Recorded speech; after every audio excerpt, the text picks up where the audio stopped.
வணக்கம் நேயர்களே. இந்த நிகழ்ச்சியின் மூலமாக ஒரு சிறப்பான ஒரு வாழ்க்கை வாழ வேண்டுமென்றால் கிரக சஞ்சாரங்களிலே யோக பாக்கியங்கள் இருக்க வேண்டும். எந்த ஒரு மனிதனாக இருந்தாலும் ஏதாவது ஒரு யோகம் என்பது ஜாதகத்தில் இல்லை என்றால், ஏதோ வந்தோம், ஓடினோம், உழைச்சோம், பொழைச்சோம், ஒன்றும் இல்லை, வெறுத்து போய் போகிறோம்ப்பா, என்ன பண்ணுறது, இவ்வளோதான் நமக்கு கொடுப்பின, இப்படியெல்லாம் இளம் வயதுகளிலேயே புலம்பக்கூடிய பிள்ளைகளை நாம் பார்க்கும்படியாக இருக்கிறது. அப்போ என்னன்னு கேட்டிங்கன்னா, ஜாதகம் ஒரு ட்ரையாக இருக்கக்கூடாது எப்போதுமே. சில கிரகங்களின் பலம் என்பது ஜாதகத்தில் இருந்துருச்சுன்னா ரொம்ப பிரமாதமான ஒரு வாழ்க்கையை கொடுத்துரும். 9 கிரகங்களும் சிறப்பாக இருக்கணுங்கிற அவசியமே இல்லை, அப்படி இருப்பதற்கு சாத்தியமும் இல்லை. இருந்ததாக சொல்லுவார்கள். ஸ்ரீராமச்சந்திரமூர்த்தியினுடைய ஜாதகத்தில் 9 கிரகங்களும் வலுப்பெற்றிருந்த கதைகளை நம்ம பார்க்குறோம். ஆனால் அவர் மட்டும் எங்கே நிம்மதியாக வாழ்ந்தார்? இல்லை. அப்போது இப்படி எல்லா கிரகங்களும் வலிமை பெற்றிருக்கக்கூடிய ஜாதகங்கள் கிடைப்பது ஒரு அபூர்வம். அப்படி இருக்கக்கூடிய வாய்ப்புகள் இருக்காது. அப்போ ஏதாவது 1-2 கிரகங்கள் யோகங்களை கொடுக்குமான்னு பார்த்தீங்கன்னா, குறிப்பாக 9, 10ஆம் பாவாதிபதிகளாக இருக்கக்கூடிய கிரகங்கள் இணைந்திருந்து விட்டால் தர்ம கர்ம ராஜயோகம்னு பேர். தர்ம கர்மாதி யோகம்னு சொல்லுவாங்க.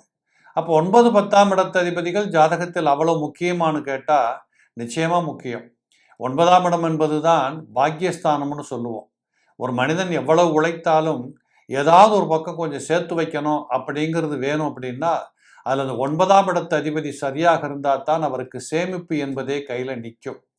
ஒரு வீடு வாங்கணும், ஒரு கார் வாங்கணும், இல்லை அந்த சம்பாதிச்ச பணத்தை எடுத்து பாக்கெட்டில் வச்சு சந்தோஷப்படணும், இப்படி ஏதாவது ஒரு நோக்கத்தில் அவர் தன் உழைப்பின் மூலமாக மனமகிழ்ச்சி பெற வேண்டும் என்றால் இந்த 9ஆம் இடம் என்று சொல்லக்கூடியது மிகச் சிறப்பாக இருக்கணும். அதனால் 9ஆம் இடம் என்பது மிக முக்கியமான இடம்.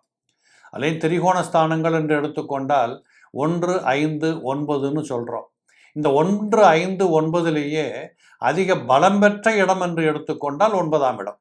அப்போ 1ஆம் இடம் 5ஆம் இடத்தை விட 9ஆம் இடத்திற்குத்தான் அதிக பலம் உண்டு.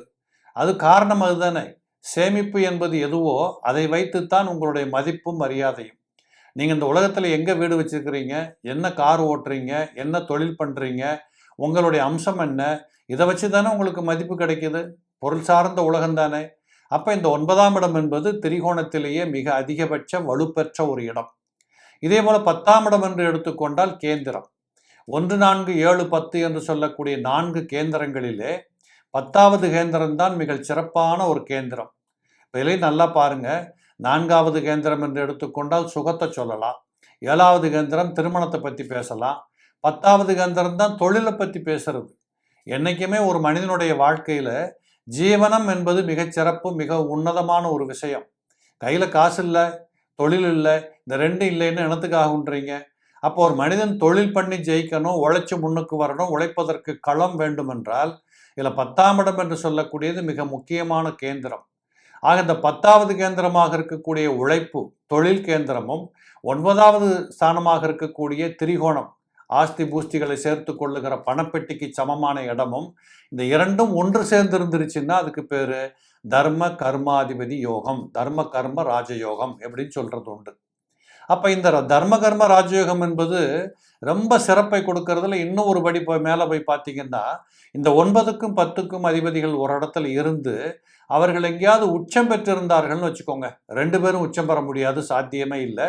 யாராவது ஒருவர் உச்சம் பெற்றிருந்தால் அந்த ஜாதகத்திற்கு மிகப்பெரிய ஒரு பலமான ஒரு வாழ்க்கையை கொடுத்துரும். அதுக்கு பேர் தான் அரசாளுகிற ராஜயோகம்னு பேர்.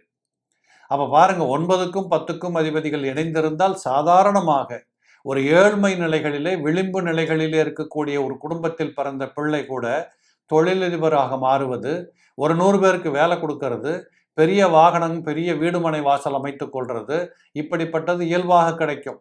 அதிலேயே ஒரு கிரகம் உச்சம் பெற்றிருக்குமானால் இன்றைக்கும் நாம் கேள்விப்படுகிறோம், சாதாரண குடும்பத்தில் பிறந்து ஒரு ஒன்றுமே வசதி இல்லாமல் பிறந்த குடும்பத்திலிருந்து வந்த ஒருத்தர் ஒரு ஆளக்கூடிய மினிஸ்டராக மாறுகிறார், அரசாளக்கூடிய வாய்ப்புக்கு வந்து விடுகிறார். அப்போ இதெல்லாம் காரணம் என்னன்னு கேட்டால், அந்த 9க்கும் 10க்கும் அதிபதிகள் ஒன்று சேர்ந்து அதில் 9க்குடையவனோ 10க்குடையவனோ உச்சபலத்தில் அமர்ந்திருப்பாரேயானால் நிச்சயமாக இந்த ஜாதகர் இந்த உலகத்தில் எல்லோரோடும் கையெடுத்து கும்பிடக்கூடிய நிலைகளிலே உயர்ந்த பதவிகளை அலங்கரிக்கக்கூடிய சிறப்பான ஒரு வாழ்க்கையை கொடுத்துரும். இதில் உதாரணமாக பார்க்கணுன்னா மேசலக்கணம் அல்லது மேசராசின்னு எடுத்துக்குவோமே. இப்போ மேசம்னு எடுத்துக்கிட்டிங்கன்னா 9ஆம் இடம் குருவோட வீடு தனுசு, 10ஆம் இடம் என்பது மகரம் என்று சொல்லக்கூடிய சனியோட வீடு. அப்போ இந்த 9க்கும் 10க்கும் அதிபதிகள் ஒன்று சேருகிற போது என்ன நடக்கும்னு கேட்டால், இந்த வியாழனும் குருவும் இணைகின்ற பொழுது இந்த ஜாதகத்திற்கு தர்ம கர்ம ராஜயோகம் ஏற்படுகிறது. இதில் ஒருவேளை துலாத்தில் சனி உச்சம் பெற்றிருக்கிறார், இல்லை கடகத்தில் குரு உச்சம் பெற்றிருக்கிறார், இந்த குருவோடு சனி இருக்கிறார், இப்படிங்கிற நிலவரம் அந்த ஜாதகத்தில் இருக்கின்ற பட்சத்தில் இது உயர்ந்ததொரு வாழ்க்கையை கொடுத்துரும். நிச்சயமாக இப்படிப்பட்ட ஜாதகத்தை பார்த்தால் நீங்களே புரிந்து கொள்ளலாம், இவர்கள் இந்த உலகத்தில் ஏதோ ஆழ பிறந்தவர்கள், அதிசயமான மனிதர்கள், ஏதோ ஒன்றை சாதிக்க பிறந்திருக்கிறார்கள் என்பதை புரிஞ்சிக்க முடியும். இதே ரிஷப லக்னம்னு எடுத்துக்கிட்டிங்கன்னா, இந்த 9க்கும் 10க்கும் அதிபதிகளாக இருக்கக்கூடியவர் யாருன்னு கேட்டிங்கன்னா, மொத்தத்திலேயே சனீஸ்வர பகவான் தான். 9ம் 10ம் மகர கும்பம் என்று சொல்லக்கூடிய சனீஸ்வர பகவானுடைய வீடு. அப்போ இந்த ரிஷபத்தில் பிறந்தவர்களுக்கு இந்த சனி பகவான் 6ஆம் இடத்துல போய் உச்சம் பெற்றிருப்பாரே ஆனால் அது அபரிமிதமான ஒரு வாழ்க்கையை கொடுத்துரும். இல்லைன்னு சொல்லப்போனால் ரிஷப ராசி ரிஷப லக்னம் இப்படி எடுத்துக்கோங்க. இந்த லக்னம் ராசி ரெண்டும் ஒன்றாக இருந்து 6ஆம் இடத்திலே சனீஸ்வர பகவான் உச்சம் பெற்றிருந்தால் நிச்சயம் இந்த மனிதரை பொறுத்தளவு சாதாரணமாக வாழுவதற்கு பிறக்கவில்லை என்பதை ஜாதகத்தை பார்த்தவுடன் புரிந்து கொள்ள முடியும். அவர் உருவத்தை வச்சு எடை போட முடியாது. அவர் என்ன இருந்தால் ஒரு ஜாதகம் சாதாரண மனுஷன் அப்படின்னு நினச்சிடக்கூடாது. என்னைக்கோ ஒரு நாளைக்கு மிகப்பெரிய சாதனை செய்யக்கூடிய ஒரு இடத்தில் அந்த மனிதன், அந்த பிள்ளை, அந்த வளர்ச்சி வாழ்க்கை என்பதை கண்டிப்பாக காணும்படியாக இருக்கும். இப்படி ஒவ்வொரு இடத்திற்கும் தகுந்த மாதிரி நீங்கள் பார்த்தீங்கன்னா, ஒரு குறிப்பாக இப்போ கடகராசி கடக லக்னம்னு எடுத்துக்கிட்டீங்கன்னு வச்சுக்கோங்களேன். இந்த 9க்கும் 10க்கும் அதிபதி யார்? வியாழனும் செவ்வாயும். அப்போ இந்த வியாழன் செவ்வாய் என்று சொல்லக்கூடிய கிரகங்களில் வியாழன் உச்சம் பெறுவதை விட செவ்வாய் உச்சம் பெற்று அந்த இடத்துல போய் வியாழனும் சேர்ந்திருந்தாரானால் நிச்சயமாக இந்த இடத்துல மிக பிரம்மாண்டமான ஒரு வாழ்க்கை வாழுவதற்கு தேவைப்படுகின்ற அனைத்தையும் கொடுத்துட்டு போகும். அதனால அந்த விபரீத ராஜயோகத்தில் தர்ம கர்மாதிபதி யோகம், தர்ம கர்மாதி யோகம் என்று சொல்லக்கூடியது மிகப்பெரிய யோகத்தை செய்யக்கூடியது. இந்த யோகத்தை பெற்ற பிள்ளைகள் நிச்சயமாக ஒன்று சொல்லணும், எங்கேயோ இருப்பாங்க. நீங்கள் இன்னும் சொல்கிறேன் கேளுங்களேன், ஏதோ ஒரு லக்னத்தில் பிறந்திருக்கிறீங்க, உங்களுக்கு கிரக நிலைகளை பற்றியெல்லாம் மறந்துடுங்க. நீங்கள் கடக லக்னமா இல்லை சிம்ம லக்னம் கும்ப லக்னமா ஏதோ ஒரு லக்னத்தில் பிறந்திருக்கிறீங்கன்னு வச்சுக்கோமே, காலபுருஷனுக்கு 9 10க்கு அதிபதியாக இருக்கக்கூடிய தனுசுவுக்கும் மகரத்திற்கும் சம்பந்தப்பட்ட வியாழனும் சனியும் ஒன்றாக இருந்துருச்சுன்னா, இதைத்தான் சொல்லுவோம், ஒரு ஜாதகத்தில் வியாழனும் சனியும் ஒன்றாக இருந்து விட்டாலே அந்த ஜாதகரை மிகப்பெரிய லெவலில் கொண்டாந்து உட்கார வச்சிரும். ஆனால் இதை வேறு ஒரு ரூபங்களில் பார்க்குற போது பிரம்மகத்தி தோஷம் அப்படின்னு சொல்கிறது உண்டு. ஆக இந்த பிரம்மகத்தி தோஷம் என்று சொல்லக்கூடிய நிலைகள் என்பது வேறு, அது நம்ம வேறு வீடியோவில் பார்ப்போம். ஆனால் மொத்தத்தில் பொருளாதாரத்திலே மிகப்பெரிய வளர்ச்சி பெறுவது, பிரபல்யமாக வாழ்ந்து காட்டுவது, ஏதோ ஒன்றை கையில் பிடித்து கொண்டு மிகப்பெரிய வெற்றியாளராக இந்த உலகத்தில் வர்றது, உலகமெல்லாம் சுற்றி பார்ப்பது, அனுபவங்களை பெறுவது, எல்லோராலும் கையெடுத்து வணங்கப்படுவது, இப்படிப்பட்ட உயர்ந்த நிலைகளிலே ஒருத்தர் வாழுகிறார் என்றால் அவருக்கு வியாழனும் சனியும் ஒன்றா இருந்துட்டாலே போதுன்னு வச்சுக்கோங்களேன். இப்போ எந்த லக்னத்திற்கு எங்கே இருக்கணுங்கிறதெல்லாம் வேற, அது நல்லது தான். ஒவ்வொரு லக்னத்திற்கும் குறிப்பிட்ட இடங்களில் 9க்கும் 10க்கும் அதிபதிகள் ஒன்று சேர்ந்து அந்த 9 10 உச்சபலத்தில் இருந்து விட்டால் கண்டிப்பாக அந்த ஜாதகர் ஓகோன்னு இருப்பார். இல்லை இன்னும் சொல்ல போகணும்னா, இந்த 9க்கும் 10க்கும் அதிபதிகள் ஒன்று சேர்ந்து கேந்திர திரிகோணத்தில் இருந்துட்டாலே யோகம்தான். கேந்திராதிபதி கேந்திரத்திலும் திரிகோணாதிபதி திரிகோணத்திலும் இருந்து விட்டால் அதுவே மிகப்பெரிய யோகம்.